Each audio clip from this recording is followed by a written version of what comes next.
Shalom, pada kesempatan ini saya mau membawa kita merenungkan sedikit dari kebenaran firman Tuhan yang terambil dari Lukas pasal ke-6 ayat yang ke-37.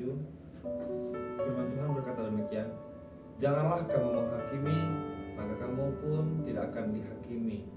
Dan janganlah kamu menghukum, maka kamu pun tidak akan dihukum. Ampunilah dan kamu akan diampuni." Kebenaran firman Tuhan ini sangat baik untuk kita pelajari pada saat ini, di mana ada cerita yang mengatakan orang yang berbicara seperti ini, bodoh banget sih itu orang, kerjain gitu aja gak bisa.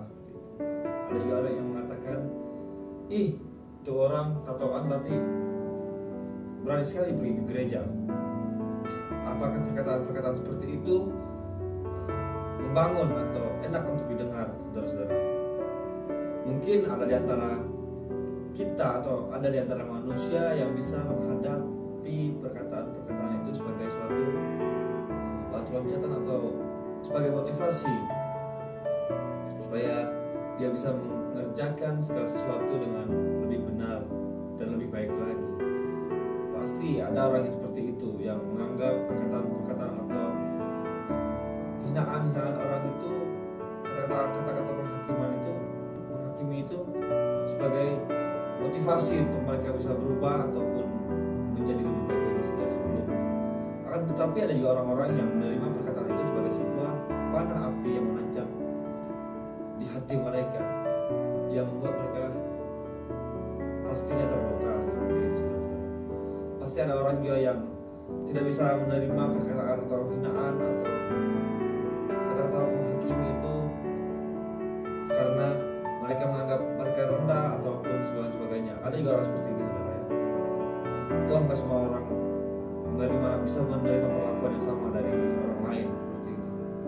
Alangkah baiknya kalau kita ingin menegur ataupun menasihati orang, kita harus memakai kacamata kasih karunia.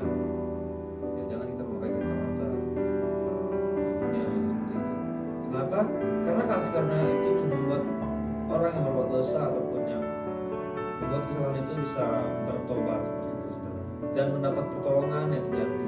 Dalam artian dia memang bertobat karena dia benar-benar menyadari bahwa kasih Yesus itu besar buat dia dan nggak seharusnya dia tinggal di dalam dosa. Kemungkinan besar orang akan berubah atau orang akan bertobat itu karena dia memang benar-benar menyadari bahwa kasih Tuhan Yesus itu sangat besar bagi dia, sehingga dia tidak seharusnya tinggal di dalam dosa seperti itu. Karena Tuhan Yesus sudah menembus dia, memberikan damai sejahtera. Akan tetapi jika kita menegurnya dengan seperti hinaan ataupun seperti kita memarahi dia, kita menghakimi dia seperti itu, mungkin bisa saja dia berubah atau bertobat. Akan tetapi pertobatan itu tidak sejati, dalam artian tidak sungguh-sungguh, karena mereka berpikir bahwa jika mereka tidak bertobat, mereka akan dijauhi, mereka akan dikucilkan, mereka akan diomongin ke teman-teman lain seperti itu. Ketika kita memakai kacamata kasih karunia, kita juga bisa lebih mudah memahami pikiran dan perasaan orang lain seperti itu, saudara ya. Sehingga pikiran waktu mau menghakimi orang itu bisa lalu dari kita, dan damai sejahtera juga lebih terjaga seperti itu, saudara, jika kita memakai kacamata kasih karunia.